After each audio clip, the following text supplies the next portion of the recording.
Welcome in to another episode of Odd Man Rush. It's Will Highland. I'm joined with Kyle Diezel. Thank you for tuning in. If you listened last week, we previewed the Western Conference of the NHL ahead of Wednesday's puck drop. Today, we'll be doing the Eastern Conference and getting that out to you ahead of Wednesday's puck drop. And it remains to be another entertaining discussion tonight. I know of it ahead of time. So, Kyle, are you ready for an entertaining discussion to open up the year? I am ready. Awesome. We love to hear that. You know who else is ready? I think before we jump in to the Eastern Conference, there's one piece of unrelated business that has broke since this afternoon, to be exact, with the Western Conference team. Winnipeg signs Mark Scheifele and Connor Hellebuyck to 7-year extensions. That's huge news. We did our fantasy hockey draft last night, and I purposely passed on Scheifele as like my third center. By the way, we have a deep league. That's why he would have been my third center. But I passed on him because I was unsure that, he was going to play a lot with all these trade question marks. But now he's locked in. Hellebuyck is the same way. And what do you think that does for Winnipeg? Is your mind changed? Mine certainly is. I think my mind has changed. I think they're ready to go all in this year. I think they're, depending on how the season goes, they might become buyers compared to sellers as we originally thought they were going to be by that time. Most likely is what we were assuming. But now they've got these deals. I think Winnipeg's going to try to make another run. I think so too. And they must have looked at the Western Conference layout and said, like, yeah, we know Dallas, Colorado, Vegas, Edmonton, they'll all kind of be there. But beyond that, there's a lot of, like we said last week, there was a lot of question marks in that conference. Correct. About Nashville, about Calgary, about LA, about so many teams.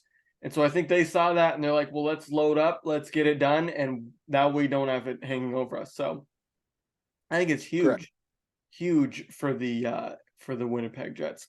But they weren't the only team, Kyle, that made a move today. Buffalo Sabres, moving back out to our main topic of conversation tonight.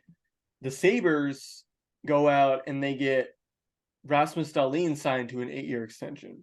What did you think of that move? I think it's great for them to keep their youth, especially with how powerful of an offense they had last year. Yeah. The only issue they had defensively is that they had a very young defense and a very young goaltender. So I expect things to improve this year, or I at least hope they would. But I definitely think they're the team to watch out to make noise, especially in the Atlantic this year. I think so too. I think so. We're going to get to the standing predictions in a little bit. I agree. I mean, you look at what they've got going on there with their young goalie, right, who they drafted high. They have, I forget his name, honestly. I don't remember. I get him and the Calgary guy mixed up. I know Dustin No, Wolf's in Calgary. What's that guy's name? Devin something? I I can't remember. I can pull it up Nick, you pull it up. Yeah, while I continue talking. Devin Levi, thank you. Yes, Devin Levi. So they've got him. They've got Owen Power. Now they've got Dahlin. Obviously, Tage Thompson. All these guys are starting to become mainstays in that program. And, I think they will make noise. I'm not sure they're going to finish higher than like third or fourth at best. We'll get to that in a second. But extending Dahlin goes a long way toward building a sustainable competitive future in Buffalo, which is something that they have not had for over a decade. And they're sort of doing the Devils model right now. They are like the Atlantic Division Devils, right? Like, that's right. Bunch of young forwards. What they're going to have to do, and this is what I think they should do. I think they should go get Patrick Kane when Kane gets healthy. And if he wants to go play, I think they should go make a swing for Patrick Kane. Yeah, no, I agree. I think they need at least another one more veteran presence. I mean, look what the Devils did. They brought another veteran player. So I think for Buffalo, they have right now they have so much upside, which is great as long as they don't take a step back this year. They have so much upside this upcoming season. But like you said, I do see them.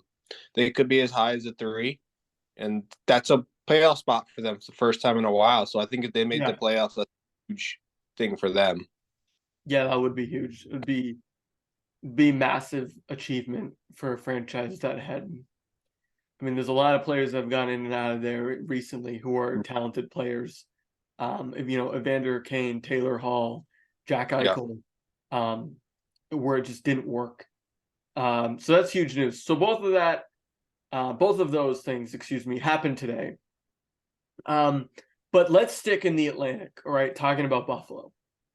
yeah. All right. Last week we followed the model. Give me your Atlantic division, and then I'll give you mine, and then we'll hash it out from there.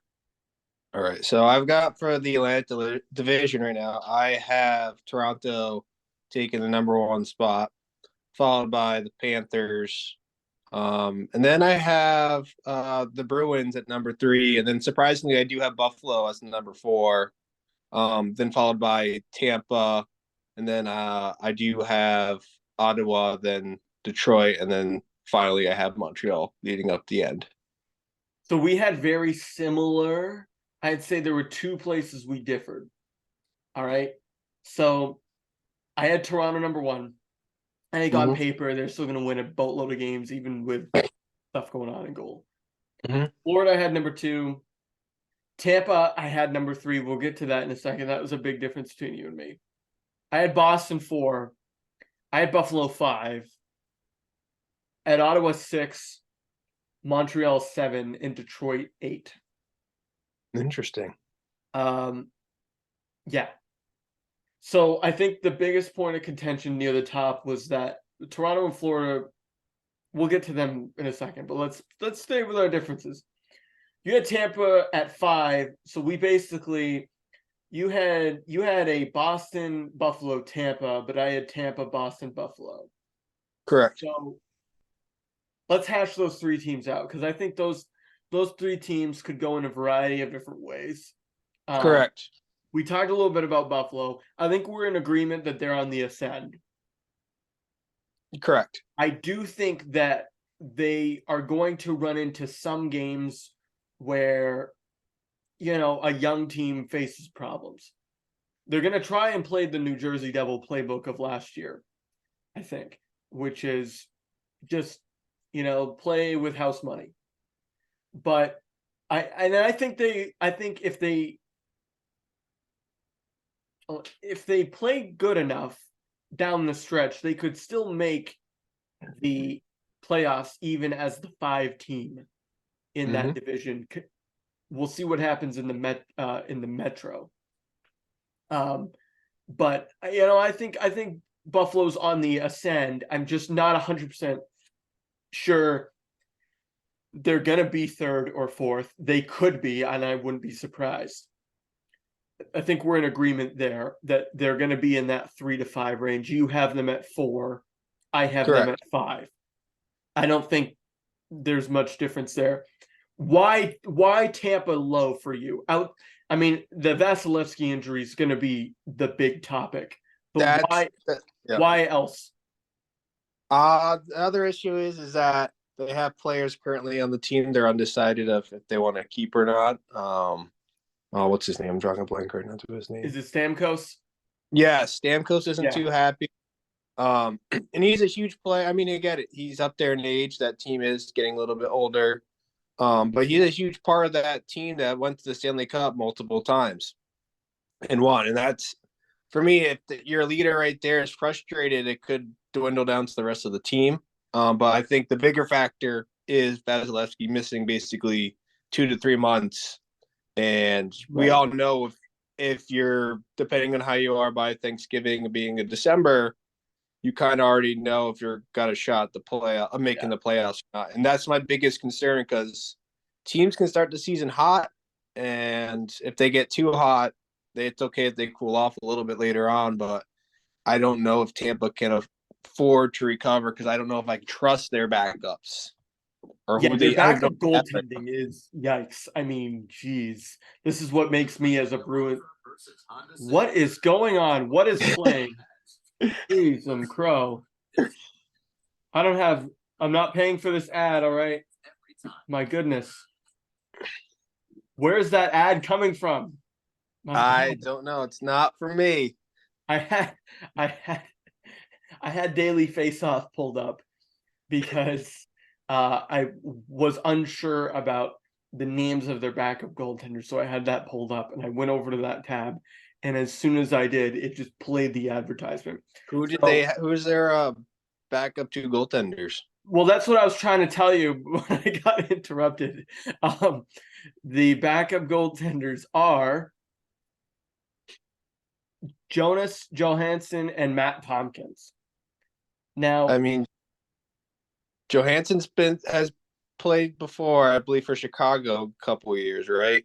I'm not I mistaken. think that sounds about right. I almost said Detroit, but Chicago is I think He's had who a I was thinking of. few couple good seasons. I don't know if he's still got much left in the tank because I don't think he's ever been a number one, or I don't think he should be a number one. He's definitely a decent backup. I don't know if if the two of them can bounce off each other for two He's months. only 28 though. I mean, he played for Buffalo, Colorado, and Florida. Mm.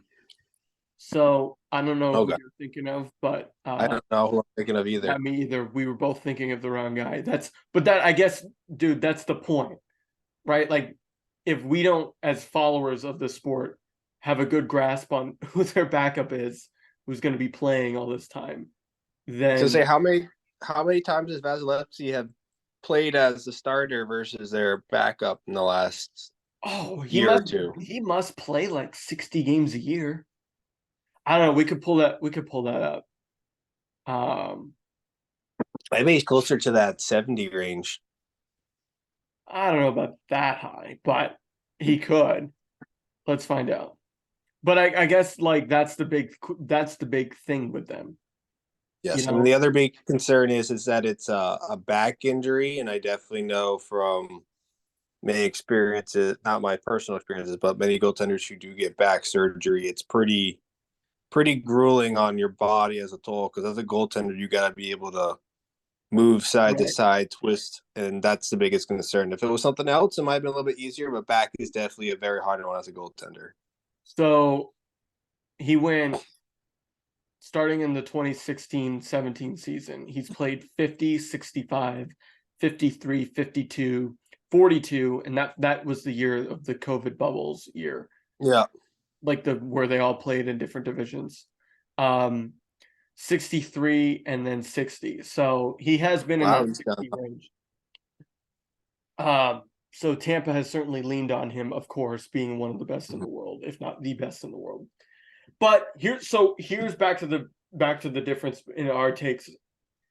So it sounds like you're really concerned about Stamkos being a free agent and Vasilevsky being hurt.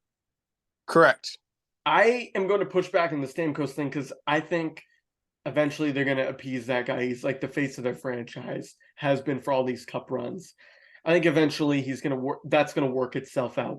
What's more concerning to me and why they're not going to finish in the top two like they normally do, or maybe I think in the past they've been. I think last year they were third, and maybe the year before, but they used to be one or two every year. Is what concerns me more is that they're very top heavy. Yep. Stamkos, Point, Kucherov are great. Hagel and Mott are great on your second line too. So I think your top six is really solid. Cirelli's a good player down the middle. But they gave up a lot for Tanner Janelle, who have not 100% sold on. Connor Sheary's coming over from Washington. We'll see how that goes. Defense is still really good, but Yes. there's just something about them is I think they're a little bit on the decline, a lot like the Bruins are going to be. And for that reason, I think it'd be unrealistic to expect them to finish in the top two. I think 3, 4, or 5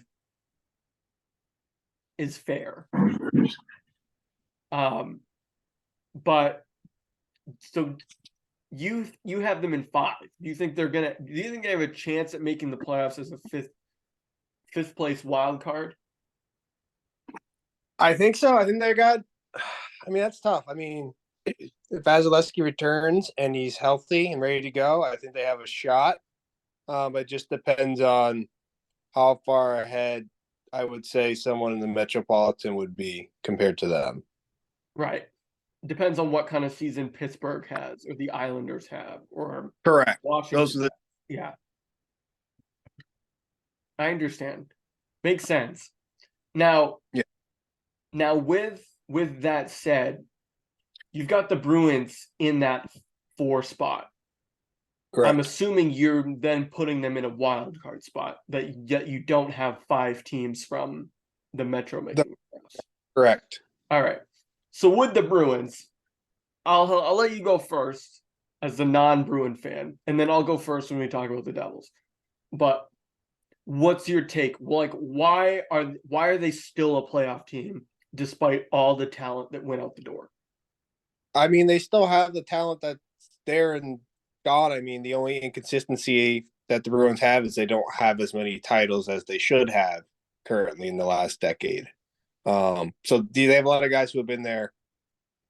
Not saying they've all done that and got the title, but they definitely have been there. But like we've talked about, I'm a little worried about their third and fourth line depth going forward. Is my concern of who are they going to put as their centers. As it gets later on in the season, you're going to start relying on those third line, those fourth lines that can come up clutch later on, especially in the playoffs. So that's like my biggest concern right then is they're having their depth / like third and fourth line solidified. You're saying their top 2 lines are good enough to help them get in the playoffs, but that once they get there, you're not really sure because of the third and fourth. Correct. All right. I mean, that's fair. I agree. I think the reason I still have them as a playoff team in that 4 spot is because, and now that you had them in the 3rd spot. You had them 3rd. Correct. You had them making the playoffs no matter what. Okay, I'm sorry. I have them still making the playoffs as a wild card as a 4. And the reason I do is a lot like you said. I think Zaka and Pasternak work really well together. Correct. I think Pasternak is probably a top 5 player in the league. I don't think he's going to score as many goals last year because he's not going to be playing with David Krejci. Excuse me. He's not going to be playing with David Krejci as often. Actually, Correct. none at all, because Krejci retired, so 0. I think last year, the reason I'm laboring on this is because I can't remember how often he played with Krejci last year to begin with, but because Krejci's not going to be here at all, I think Zaka's still a really good player, but it was even better when Zaka was your left wing and you had Krejci down the middle. Correct. And he's also Bergeron, not playing on the power play with Bergeron, or Taylor Hall. So, like, that's going to be a big lift. Is that between the loss of Krejci, Hall, and Bergeron, those are 3 top 6 caliber forwards that are no longer on your team that were helping Pasternak score a lot of goals. I think he'll still get his fair share of goals. I just don't think it will be 60. It'll probably be more like 45. Yeah. So I think Pasternak's going to be a reason why this team is still good. I think DeBrusk is going to have another solid year. I think he's playing for a big contract in the offseason.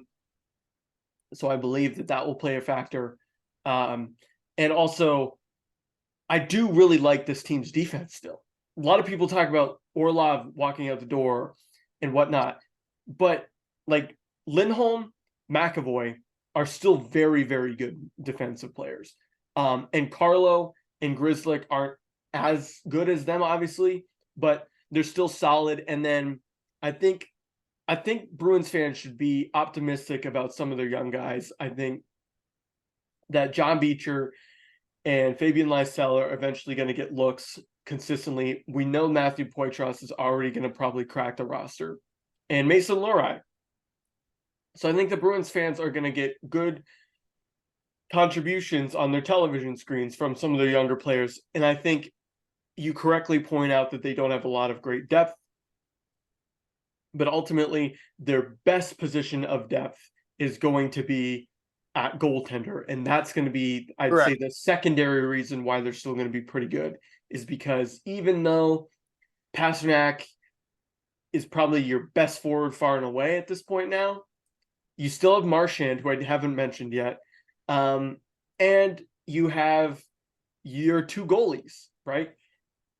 Linus Ullmark, Vezina Trophy winner, and Jeremy Swayman would start on probably 25 of the 30 teams, honestly. I mean, that might be a little bit of a exaggeration. Maybe 20. Maybe 20. He would probably be a starter on 20 teams in the NHL, I would say. I would put him in the top 15 easily. So for that reason, I think that's why they're going to be pretty good. So let's get to the bottom of the division, and then we'll finish with Toronto, Florida. All right. So we all had, you and I both had Ottawa at 6. Not going to spend a lot of time on the Senators. I think they had some interesting decisions this offseason. Bringing in Tarasenko was weird. Especially for really just sure a what year. they're doing. It's a little undecided. I mean, they could have a stellar year still. We don't know. I mean, it just, the pieces don't seem to add up. Right, too especially much. like DeBrincat goes away. He goes to Detroit, who we'll get to in a second. You still have the whole situation of they've got Brady Tkachuk, they've got good pieces, they got Shabbat, but they're just not a team to me that's complete enough to push in a really good Eastern Conference. Now, I had Montreal 7. You had Detroit 7. These were flip-flopped. I personally think it could go either way. I'm not high on Detroit. I think Dylan Larkin's good. I think it's good that they brought in DeBrincat. But beyond that, I mean, they've got a lot of picks. I just don't see them being a team that can really put anything together. No, I think this is for them this year. It's kind of I wouldn't say it's a tank, but it's more of like it's a make or break. So if they don't make it to the playoffs or have at least a shot, they're going to be sellers and get ready to start loading up for the future. Yeah, like the much like Devils. last year. Yep. And then Montreal is just still trying to get all their young players. I mean, they still got a lot of picks. They still got a lot of raw talent that needs to be developed. So that's why I still have them as last, because they've got so much talent that's so raw. It's just not quite there yet. Yeah, I mean, Caulfield and Suzuki are good players. They're a little small, Correct. but I mean, they're not bad. It's weird to think this team like went to the Stanley Cup final like 2.5 years ago, and now they're at the bottom of the league. That just year was so weird.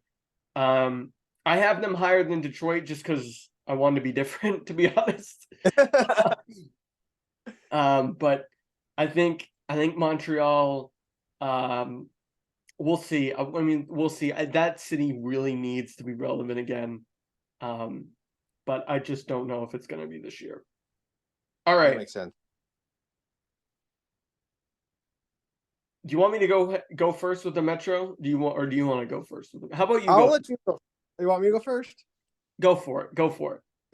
Okay, so I have for the Metropolitan, as we've talked before, it actually has not changed. I still have Carolina as number 1.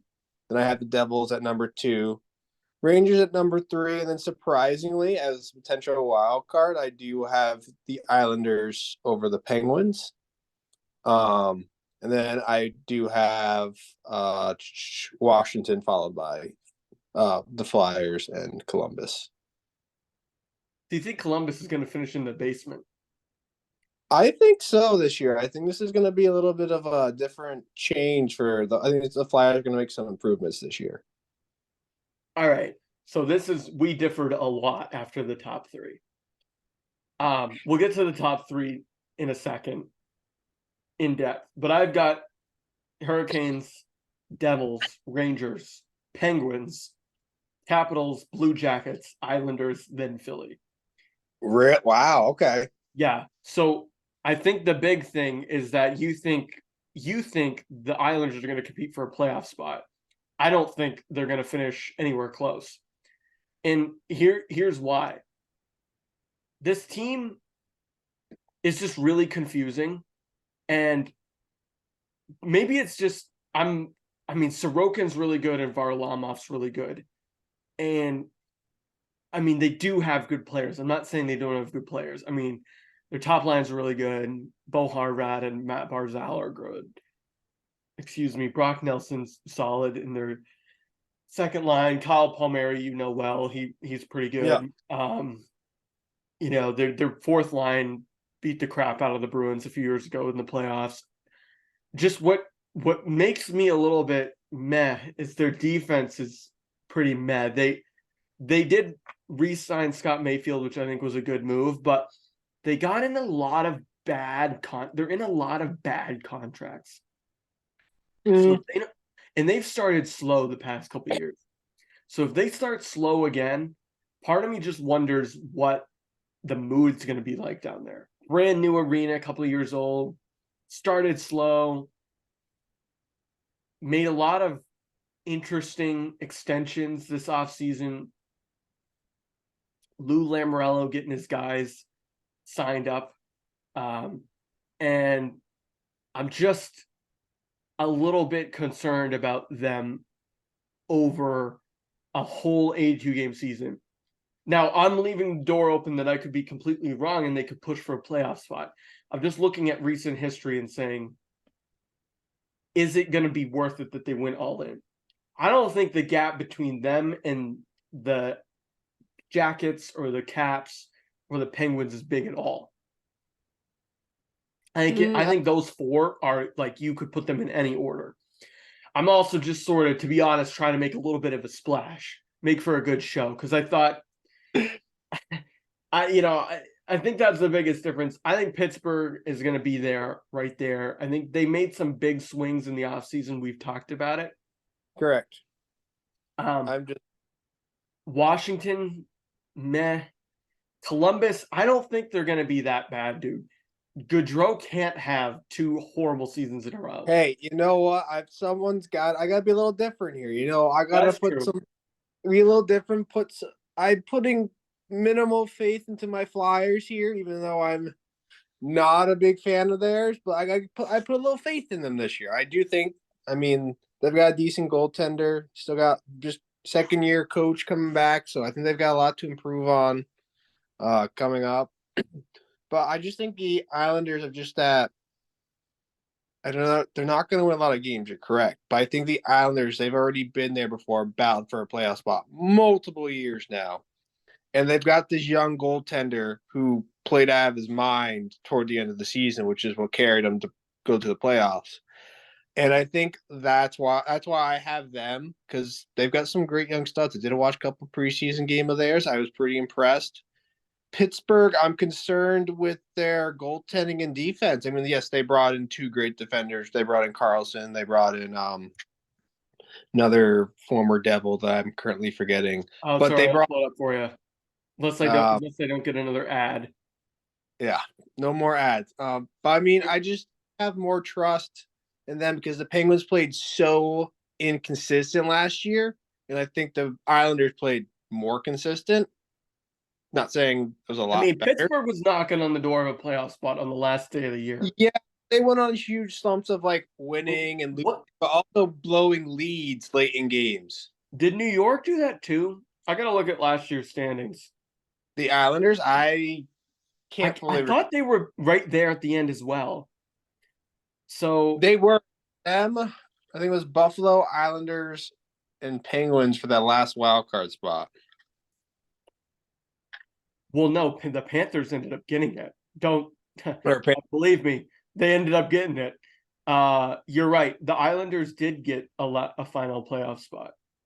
Yeah, because they played the Canes first round.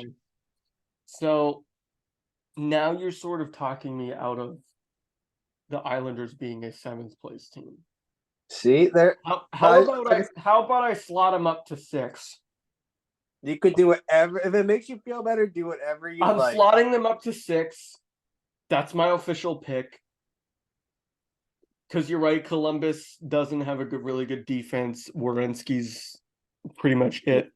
And I think the Capitals are also just a little too old still and don't have many picks currently. So I don't picks think don't matter in the regular season. Well, no, but they don't have much. They don't have much youth. I don't trust their goaltending and them to stay fully healthy. I mean, look at Ovechkin's what 39, 40 almost. Yeah. So, and Carlson's what close to that age as well. I think their team is just. I think he's younger though. I think he's like 35. Yeah. Which is still up there, but I just don't think they have enough. I didn't see anything that showed me anything, at least last year. They were hurt pretty often last year, but I just don't see enough this offseason to prove or show me that they are prepared to take the next step to compete for the playoffs. By the way, you're thinking of Ryan Graves. Yeah. Pittsburgh. He's going to play top 6. I think he's going to play opposite Letang. But okay. Yeah. So back to Washington. They are kind of old, yes. But I mean, I'm looking at that team, and it still has players, and they are pretty much the same team as all these 3 teams. Pittsburgh, Washington, and New York Islanders, same kind of team. Veterans, not a lot of amazing young players, but a lot of good veterans, solid. Mm-hmm. They're going to be hanging around. That's why it's going to be hard for like Buffalo to make the playoffs, because you've got 3 veteran teams in the other division, plus the Bruins in your own division that, while not amazing, still have a lot of experience. So correct. I think that's going to go a long way down the stretch. Now, let's talk about the top 3, because we're in agreement on the top 3. Start with the Rangers, my favorite team from last year, apparently on the show. I thought they were going to win the cup. They still are a really solid team, top to bottom. Good goaltending, good defensemen. Adam Fox, right? Ryan Lindgren, Shesterkin, and then in their forward group, you got Panarin, right? You got Zibanejad, and the young kid there, Alexis Lafreniere. They have a lot of solid players, and that's like without even me looking at their line, right? Correct. Do you think they're gonna like succeed in the playoffs, or is this going to be another one of those years where like they get there and nothing happens? Last year, like we talked about, like before even the trades happened, we thought the Rangers were better off before they made any trades. So this is the same team already. My only concern, they're gonna have a great defense. That's what's carried them, is their goaltending, and then the guys in front of them, how they. That's what's carried them. Dumping the puck in and chasing it down was what the bread and butter was. They got a new coach this year, so I don't know if things are changing a bit. So I can't really say. That's like my biggest concern is like I don't know what they're going to look like this year, so that's why I have them as a 3. But Shesterkin is probably the number 1 goaltender in the league, I would say right now. So he's the guy who is basically going to carry this Rangers team. It really is going to depend on how much firepower they can carry, if that makes sense, of how many points they can put up on the board. But I'm a little scared. I'm just not trusting them when they get to the playoffs. Shesterkin will play out of his mind, but are we going to have the same team as we had last year and just not show up on some games and then show up? Yeah. They just weren't cohesive last year, Kyle. No, they had. We didn't even talk about Keandre Miller or Jacob Trouba, right? So their defense, their top 4 defense, they might have the best top 4 in the league. Probably. Calgary's top 4 is pretty good. Vegas's top 4 is pretty good. Obviously, Carolina's top 4, who we're going to talk about, they're really good. But New York's got a really good top 4. Boston's top 4 is pretty good. There's a lot of good defense, but I'm looking at the Rangers defense right now. They're going to be really solid, and they brought in Eric Gustafsson too. So I'm with you. I'm with you on the Rangers. It's going to be all about, can they score enough in the postseason and do they have the cohesiveness? But they're going to be good enough to finish third in this division Correct. because I still think they're better than Pittsburgh or Washington or anybody else. 100%. It's all, if they didn't have Shesterkin, I would say different animal, I would say. Right. They didn't have a top 3 or 5 goaltender, it'd be different. And with me and the Devils, I told you I'd give you my Devils take first. I think New Jersey is going to, their big problem is going to be managing expectations. So Hischier, second line center, really good season last year, really good young player. They're gonna need some of these guys that popped last year as young players to have another good season. But here's what they got going for them. They got better because they brought in, first of all, they brought in Tyler Toffoli from Calgary. Yep. And giving up Sharon Govich I don't think is gonna be that big of a loss. Nope, it opens up a play space for Luke Hughes to play, but also keeps the ball as well on their defensive front. Right. And then they re-extended Timo Meyer. Plus, Correct. they've got your probably favorite player in the league right now, Jack Hughes, is their number one center. Correct. So then they've got Thomas Nosek on their bottom four, who as a bottom three, who as a Bruins fan, I can tell you is really good on the penalty kill and wins a shit ton of faceoffs. And they've got Eric Hall. So basically, they're going to be really good on the special teams. Like Eric Hall and Thomas Nosek are really good penalty killers. Correct. So they literally have created the Bruins bottom line from like 2 years ago. They've got Curtis Lazar, Eric Hall, and Thomas Nosek. So I mean, like, I think they're going to be really deep. But one of their big underrated situations is that Dougie Hamilton is still a really, really good defenseman on all phases. And I think they're going to get a better year from Vitek Vanacek than they did last year. So they're going to be right there. They're just going to have to manage some expectations, because expectations are going to be that they're competing in the Stanley Cup final. That's because that's how much people love them. You know, they're pumping the tires of the New Jersey Devils all off season. Oh, I know. It's everyone's jumping on the bandwagon fan club right now from last year and now to this year of what they've just done. I mean, gosh, they're the number one current team that players want to go to. Best organized franchise in the league, like right now, according to the different polls I've been seeing. I mean, the fans love it, the players love it. Like, it's just a positive atmosphere all around. But I do think, like you said, they do have high expectations. I wouldn't say Stanley Cup would be the goal this year. I think at least this year would probably reaching at least the Eastern Conference Finals would be probably my expectations at least. I think if you win around, even if you win around and you lose to like New York in a 7-game series in the second round, just because Shesterkin plays out of his mind, like, I wouldn't look at that season as a failure. No, I mean, it'd be their second time making it since 2018 again. So I would be super excited, but I mean, I also have high expectations. Yeah. I could see them win the division still over the Canes. But I really enjoy. I know it's just preseason, but I was really loving the preseason games. It was just the chemistry now that they are starting to develop. Timo, they didn't really have time to build chemistry. Right. He came halfway through the season, and then bringing Toffel over. It's incredible. If you've watched some of the preseason games, it's just Jesper Bratt is unbelievable. I think he's gonna have another great year again. Jack Hughes, we already know, and then we have Toff on that line. Like, how do you stop all that speed on one line together?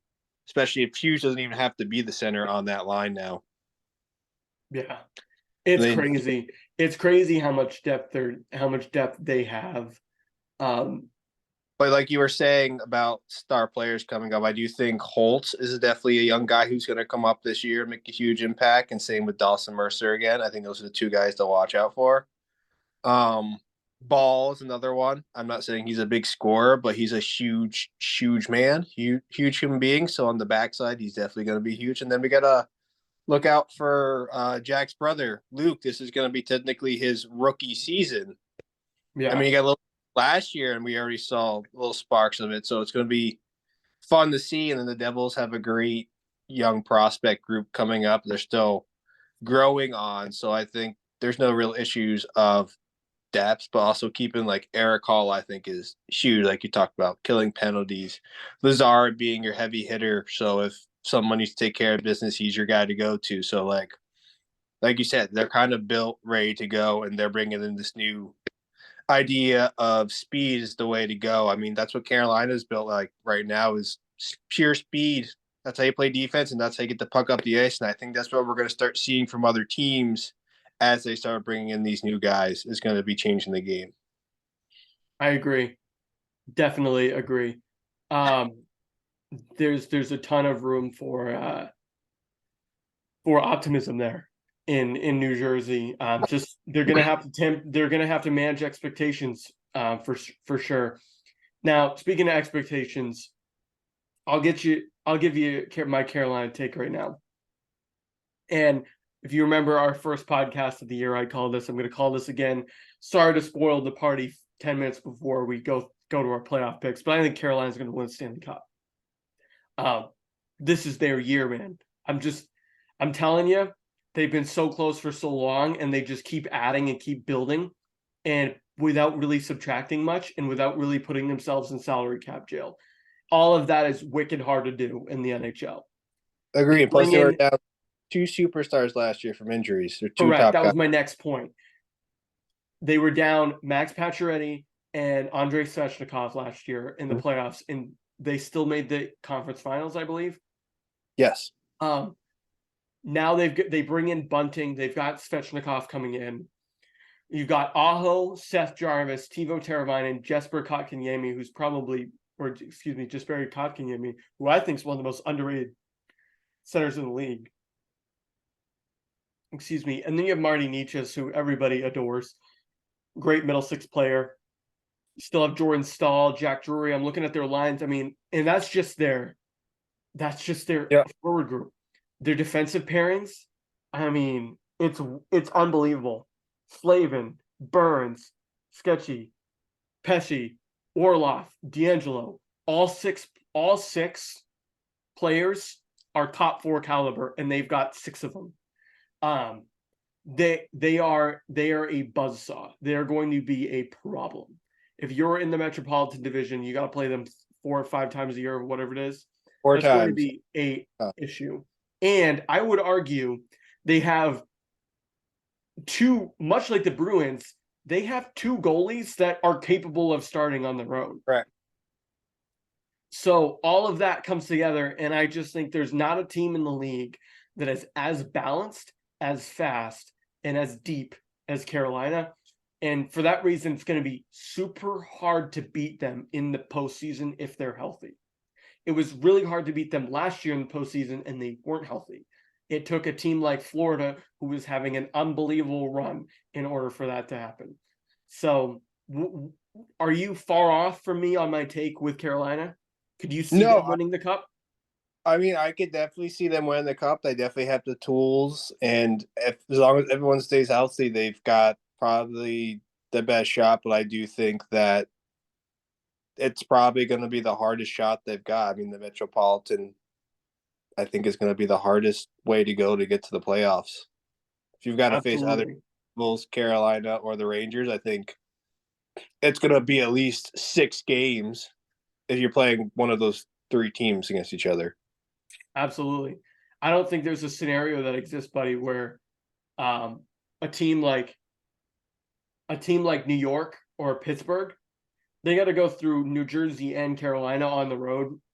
I mean, I'm not saying it's impossible, because we saw what Florida did in the Atlantic last year, right? They took out Boston, they took out Toronto, and then they went and took out Carolina, which you would argue last year were the 3 best teams in the East as a whole. They took them all out. Correct. So I'm not saying it's impossible. I'm just that's a tall order for anybody in that division to come out of that division. That's why, as a Devil fan for you, I wouldn't be like sad if you lose a hard-fought series to the Hurricanes in the second round and the Hurricanes go on to win a Stanley Cup and you're ahead of schedule anyway. I wouldn't be sad about that. No. Longer than a few days, of course, because the future is really bright. But speaking of the playoffs, what do you think happens in the East now that we've gone through both divisions? I've sort of made a hint about what I'm leaning on, but what do you see in this Eastern Conference come April and May? Ooh, who do I have as my top 4 teams on both sides right now? I think you had Carolina, New Jersey, New York, and the New York. Islanders. Yep. And then you had Toronto, Florida, Boston, and Buffalo. Yep, I'd say that's how I would draw it up. That's how I would have it. So I would have. Oh gosh, I don't get. Oh, this is tough. Do you want me to pick my final 2, or how do you want me to? Yeah, go for your final 2, and then I think that's what we did with the West, if I remember correctly. Pick your final 2, and then pick your final 1 out of those 2. Oh gosh, I'll go final 4. I'll make it more interesting. I'm going to go.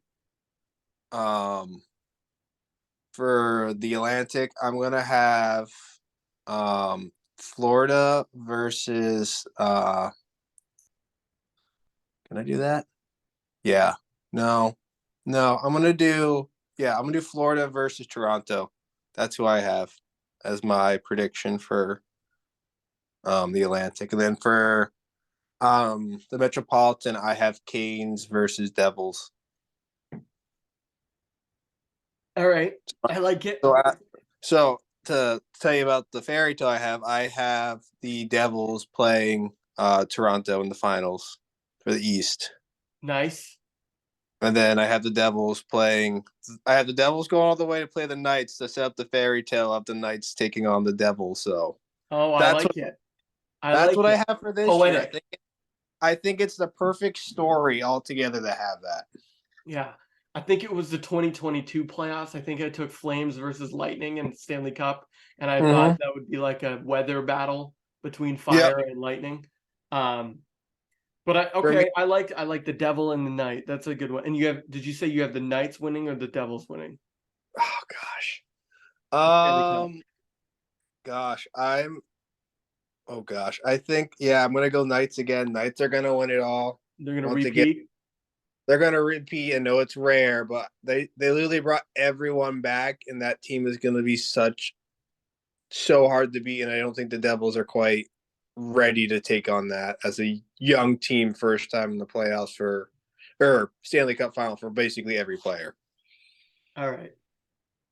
Yeah, that would be tough. That's a tall order, like we just said. That's a tall order. Mm-hmm. All right, you're getting me. I like it because guess what happens? Quick sidebar, and then I'll give you my picks. If Bruce Cassidy wins another Stanley Cup, he's immediately a Hall of Famer.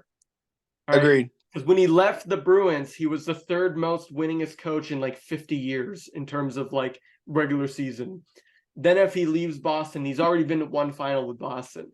Then if he goes to Vegas and wins back-to-back cups, he's, in my opinion, immediately a Hall of Fame coach. All right. That aside, in my Atlantic division, here's how I have it shaping up. This is super hard. I'm actually going to start in the Metro now that I'm thinking about it. I think Carolina wins that division we talked about. Yeah, they're automatically in the playoffs. Same thing with New Jersey and New York. But I think the Rangers, that is. I think it ends there. Okay. I think Pittsburgh, Washington, Columbus, and the Islanders don't make it. I don't think any of them make it. I think I had the Islanders 6, Pittsburgh 4, and Washington 5. I don't think any of them can get over the top. Then I think in the Atlantic, I'm buying the Buffalo Sabres hype train. I might regret this, but I think the Buffalo Sabres make it as a second wild card as a 5. They were really close last year. I think they're going to be better. And I think if they bring in Patrick Kane, like I want them to, as a hockey fan, maybe not as a Bruins fan, I think they make the playoffs as a 5.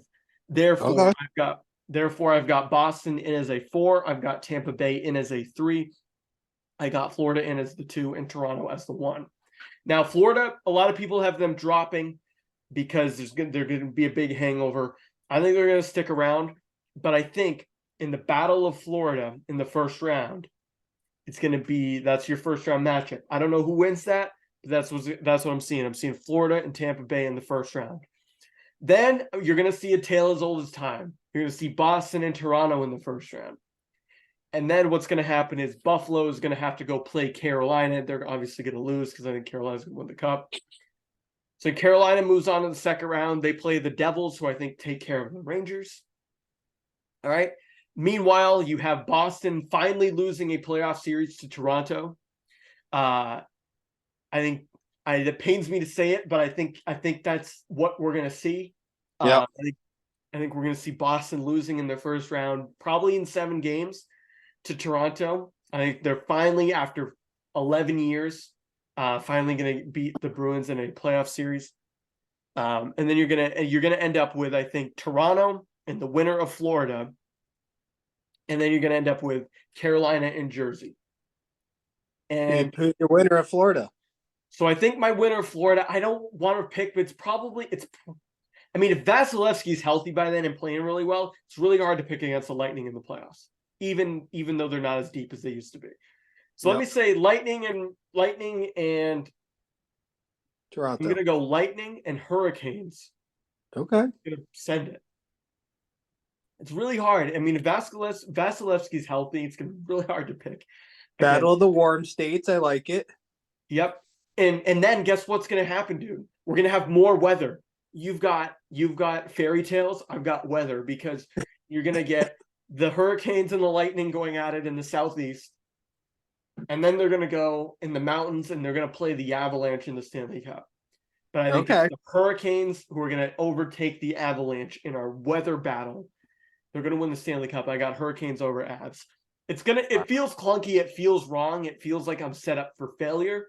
But, I mean, last year I was pretty on with saying that the Bruins were going to win the Atlantic in the regular season, when a lot of people had them finishing 5th or 6th. So I'll take that. I don't know, man. I think if Tampa can get healthy in the second half, you still can't count those guys out to make a run of some kind. No, I mean, they gave fits with the Devils last year. I don't think the Devils beat them last year in the regular season. So if the Devils had to face them, I think that's the only team that is their kryptonite besides the Hurricanes. I mean, they beat the Hurricanes in the regular season, but they were close games until playoffs. But playoffs is a different animal, so we're not there yet. Right. Playoffs is a completely different animal. That's what I'm saying. Like, I think, obviously, a few years ago, Boston would have taken care of Toronto. But I don't know if Boston's deep enough, right? I wouldn't be surprised if the Bruins pull off an upset. Maybe it's poetic justice for them getting upset themselves last spring. I also, they've got experience. Tampa's got experience. Pittsburgh's got experience if they can somehow get in. Carolina, I think, is just so deep, and they have everything. They haven't won, but they've been to the conference finals year after year, and they have a really deep team. Correct. I'm just making it a little different. Yeah, we got to. I like your Vegas back-to-back pick. I personally, that would be really cool. I just have enough faith in Bruce Cassidy and that whole entire veteran team. I just have so much faith, especially with what the West has currently. Like, they shut down the Oilers like it was nothing, and that was the most high power offense. Colorado got hurt with injuries, and that's what plagued them last year. And those are probably the top teams, and then Dallas is the next upcoming team. So that's the only other team I think that could make a push to stop the Knights. But the Knights were just a different animal in the playoffs. Yeah, I go back to experience too, though. Like with the West, is as we talked about last week. Colorado is just they've won. They've got a top 5 forward in the world and probably a top 2 or 3 defensemen in the world. I mean, they've got the best players right there. Vegas is right there too. I mean, the West is really top heavy. The East is much more elongated. That's why it's really hard to look at like my list and like say that a team like Pittsburgh might not make the playoffs. It's because Pittsburgh's still a really deep team, and they went out and added defensemen in the offseason, right? And that's what wins championships, really, is defense and goaltending. So I don't know, man. I don't really know if my prediction is going to come true. I had this feeling. We woke up in July, and I think Carolina is going to go for it. I think they're going to win. And We'll have to wait and see. We'll see what happens Wednesday. Yeah, I cannot wait. Oh, by the way, I mentioned this on my show, which you probably listened to. I was mostly talking football, but at the end I did plug in, and this is a good way to end our program. What do you think of the new Frozen Frenzy or whatever it's going to be called on ESPN, like the Red Zone style show? What's your take on that? Like, I get to watch, like, they're starting, I think it's 15-minute increments between the games they're doing. That's going to be awesome. I think it's going to be better than, I mean, if I'm a hockey fan, better than the Red Zone for football. Like, you've got some fast-paced movement going on. I'm going to be watching 4 different screens of hockey of all these superstars. It's going to be amazing. Can you repeat the format for me one more time? Because I haven't heard that yet. How are they going to set up the format, Kyle? The format, so they're doing games in like 15-minute increments, like separated when they're going to start.